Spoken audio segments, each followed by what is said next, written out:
Assalamualaikum warahmatullahi wabarakatuh. Sahabat seiman yang dimuliakan Allah Subhanahu wa taala, hendaknya kita selalu bersyukur atas kehadiran Allah Subhanahu wa taala, limpahan rahmat, taufik dan hidayahnya. Kita selalu diberikan nikmat oleh Allah Subhanahu wa taala. Untuk itu kita syukuri dengan mengucapkan alhamdulillahirabbil alamin. Mudah-mudahan dengan selalu bersyukur kita selalu diberikan nikmat, ditambah nikmatnya hingga kita uh, merasakan kenikmatan nikmat hidup, ya. Mudah-mudahan kita dapat beribadah kepada Allah SWT dengan baik dan sempurnanya. Amin Allahumma amin. Selawat beserta salam semoga selalu tercurahkan kepada baginda Rasulullah Sallallahu Alaihi Wasallam dengan lafaz Allahumma shalli ala sayyidina Muhammad wa ala ali sayyidina Muhammad. Sahabat seiman yang dimuliakan Allah Subhanahu wa taala dimanapun kita berada, kita ketahui bersama bahwa kita diciptakan oleh Allah Subhanahu wa taala tidak lain untuk beribadah kepadanya, mengikuti perintahnya dan menjauhi larangannya. Wa ma khalaqtul jinna wal insa illa liya'budun. Kita beribadah merupakan kewajiban bagi kita dan merupakan tuntunan bagi kita agar kita mendapatkan keselamatan baik di dunia maupun di akhirat.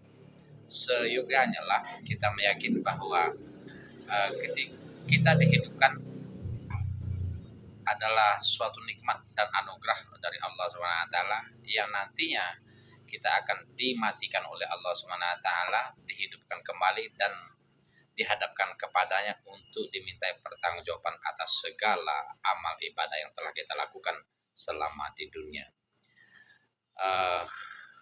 Untuk itu ibadah, amalan yang kita lakukan, entah itu sholat, entah itu sedekah, entah itu puasa atau umroh atau ibadah haji, janganlah membuat kita merasa cukup, merasa aman, merasa yakin bahwa kita akan mendapatkan pahala surga dari Allah Subhanahu wa taala. Itu pun tidak seimbang, tidak akan cukup, tidak akan mampu mengimbangi rahmat dan kasih sayang Allah Subhanahu wa taala yang dianugerahkan kepada kita. Dikisahkan seorang ahli ibadah yang selalu kerjanya selama hidupnya beribadah kepada Allah Subhanahu wa taala. Suatu hari dia meninggal dan rohnya dipanggil oleh Allah Subhanahu wa taala. Ketika dipanggil oleh Allah Subhanahu wa taala, Allah Subhanahu wa taala mengatakan, "Masuklah engkau ke dalam surga karena rahmat." Maka ahli ibadah tadi mengatakan, "Saya masuk surga karena amal-amal ibadahku ya Allah." Allah SWT mengatakan, "Tidak, engkau masuk surga karena rahmatku, bukan karena amalmu. Wahai Allah, amal-amalku sangat banyak. Saya masuk surga karena amalanku." Maka Allah SWT mengatakan, "Baik kalau begitu. Mari kita hitung, kita timbang amal ibadahmu." Maka dipanggillah malaikat untuk menghitung, menimbang amal ibadahnya selama dia masih hidup.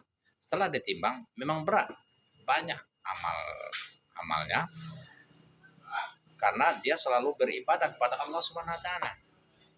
Namun Allah Subhanahu wa taala mengatakan, "Mari kita timbang dengan rahmatku." Allah Subhanahu wa taala hanya menyuruh malaikat menimbang nikmat melalui mata yang diberikan kepadanya. Setelah ditimbang, maka jauh tidak ada apa-apanya dibandingkan dengan nikmat mata yang diberikan oleh Allah Subhanahu wa taala selama hidupnya. Maka setelah ditimbang ini, akhirnya ahli ibadah tadi sadar bahwa amalan yang dilakukannya selama hidupnya tidak ada apa-apanya dibandingkan dengan rahmat yang nikmat, karunia yang diberikan oleh Allah Subhanahu wa taala. Apalagi kita hitung dengan nikmat lidah, nikmat hidung, nikmat telinga, nikmat rasa dan lain sebagainya. Tidak akan mampu ibadah dan amal kita mengimbangi rahmat, kasih sayang Allah Subhanahu wa taala dan karunia-Nya. Jadi intinya kita berusaha mendekatkan diri kepada Allah SWT, berusaha maksimal untuk menjalani apa yang diperintahkan oleh Allah SWT semampu-mampu kita, dan berharap ridhonya Allah SWT. Nabi Muhammad SAW bersabda, la yudkhilu ahadam minkum amalul jannah wala yujiruhu minan nar wala ana illa birahmatin minallah. Bahwa sesungguhnya seseorang itu tidak akan mampu masuk surga karena amalan dan ibadahnya, dan juga tidak akan bisa menahan masuk neraka. Begitu juga saya, kecuali karena rahmat kasih sayang Allah SWT dan karunia-Nya. Jadi sahabatku seiman dimanapun kita berada, jangan kita merasa ujub, jangan kita merasa sombong karena amal ibadah kita, karena kekayaan kita, karena kita banyak ilmu, karena kita sudah dakwah, karena kita sudah sholat nggak pernah tinggal dan lain sebagainya. Itu tidak akan cukup, tidak akan mampu mengimbangi rahmat Allah Subhanahu wa taala yang diberikan kepada kita. Itu mari kita berusaha mendekatkan diri kepada Allah Subhanahu wa taala, berusaha melakukan apa saja amalan yang bisa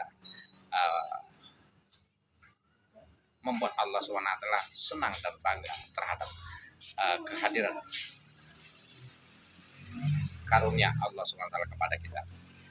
Semoga kita selalu bersikap rendah diri dan tidak ada daya upaya kecuali atas ridho Allah SWT. Mudah-mudahan ini dapat mengingatkan kita dan memperbaiki sikap kita terhadap amalan yang kita lakukan. Demikian, assalamualaikum warahmatullahi wabarakatuh.